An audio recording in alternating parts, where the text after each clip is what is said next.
Hello আপুরা, আসসালামু আলাইকুম। কিস্টান ডিওরের এই কালেকশনটা কিন্তু আবারও রিস্টক হয়েছে। তো আপনারা এবার 10টা কালার কিন্তু আমাদের কাছে আপনারা অ্যাভেলেবেল পেয়ে যাবেন। তো আপুরা এই ব্যাগটার মধ্যে প্রত্যেকটা কালার কিন্তু অসম্ভব সুন্দর। আর আমাদের কাছে কিন্তু এগুলো সবই পাইকারি দরে আপনারা পেয়ে যাবেন। আপনারা যদি বিজনেস পারপাসে নেন সেক্ষেত্রে কিন্তু আমাদের কাছ থেকে পারচেস করতে পারবেন। তো আপুরা এটার কালারগুলো দেখিয়ে দিব। তার আগে হচ্ছে আমি একটা ব্যাগের কোয়ালিটিটা দেখিয়ে দিচ্ছি। এটা প্রত্যেকটা লকার জিপারে কিন্তু এরকম ব্র্যান্ডিং করা থাকবে, আর এটার ভিতরে কিন্তু এরকম মেডিংটা সিল করা থাকবে। মেড ইন ইটালি কিন্তু এখানে দেখতে পাচ্ছেন ক্লিয়ারভাবে সিল করা আছে। অনেকগুলো দেখবেন যে আপনার উপরে একরকম ফ্যাব্রিক্স, ভিতরে কিন্তু আরেক রকম থাকে, বাট এটার উপরে যেরকম ফ্যাব্রিক্স ইউজ করা আছে ভিতরে কিন্তু সেম ফ্যাব্রিক্সটা ইউজ করা আছে।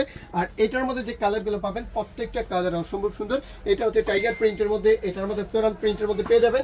এটার মধ্যে কিন্তু পুরো আপনারা এরকম একটা গোল্ডেন বেজের কালার পাচ্ছেন। এটার মধ্যে গোল্ডেন বেজের আরেকটা কালার হচ্ছে এরকম টাইপের। এটার মধ্যে ব্ল্যাক প্রিন্টের মধ্যে কিন্তু রয়েছে। আপনি চাইলে কিন্তু ফ্লোরাল প্রিন্টের মধ্যে এটা পাবেন। এখানে আরো 3টা কালার পাবেন। এটা হচ্ছে আরেকটা প্রিন্টের মধ্যে। এটা আপনি যদি